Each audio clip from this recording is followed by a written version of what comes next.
Good evening. Whenever I speak before a crowd, I always say peace. I come in peace. Peace is something that's missing in a lot of neighborhoods. And so that spirit is what I'm attempting to bring. What I saw tonight was very touching, and it caused me to reflect heavily on Milwaukee. So before I continue with my remarks, I just want to say that I do this, I always give an honor to my Creator, and thanking you all for being here, but there's three names I want to mention. One is Derek Williams, another one is Corey Stingley, and another one is Dontre Hamilton. We are literally across the street from where he was shot 14 times for sleeping on a park bench after 2 police calls for his situation of just being in a public space in broad daylight. So this that we are discussing tonight does not happen in a vacuum, but it happens in the context of America. And violence as it relates to black people in this country is something that is at least 4 centuries old. And when we look at Milwaukee, and we look at the condition of Milwaukee, where you have a zip code where people say it is the worst place to raise a black child, where in this state incarcerates black men at double the national average, where we are very good at testing and studying and probing community, but not working with community to heal community. There has to be something done that is different if we want to overcome this cycle, because ultimately, this is the type of hypocrisy that if it's not addressed, will affect the entire society. And if we don't deal with the least, we cannot expect that the most, who have the most, will be able to continue in that way. So I think it's real critical to look at Milwaukee through this lens.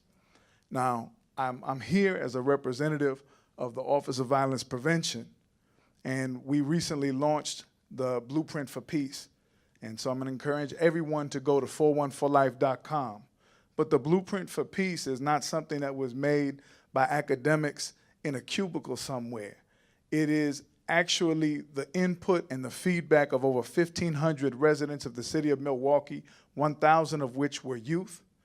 And their feedback and input created a public policy document, which is what they want a community to look like, which is what we want the city to look like. And if this city is going to thrive, it's going to thrive because of the significant investment needed in people, in communities, not in locking them up, not in incarcerating them, whether they are juveniles or adults. And we know that what we see taking place on the federal level in this country, you and I have to agree we have to have something different, if not nationally, at least locally. And we can do that because we have some of the best minds in this city. The beauty of Milwaukee is the strength of the residents of this city. It is the heart of the people here. And one of the greatest things that I can say about this city is that it is a city of neighborhoods with strong people. And I don't mean to say resilient and strong people just because they're able to tolerate rough conditions. I'm talking about strong people who not only overcome, but are creative in the environment that does not always give, in fact, more often than not, does not give the resources needed. But they need to see this type of change in action. And so I want to encourage you all to look for that. We cannot police our way out of this. And we certainly cannot do it when both those who are entrusted with enforcing the law and those who are entrusted with the education of our children don't reflect those in the communities that they work. And so we absolutely have to build a future. In spite of all that's taking place in the world, I believe Milwaukee can come out on top, but we have to do it by telling the truth about how we got here to begin with. Thank you.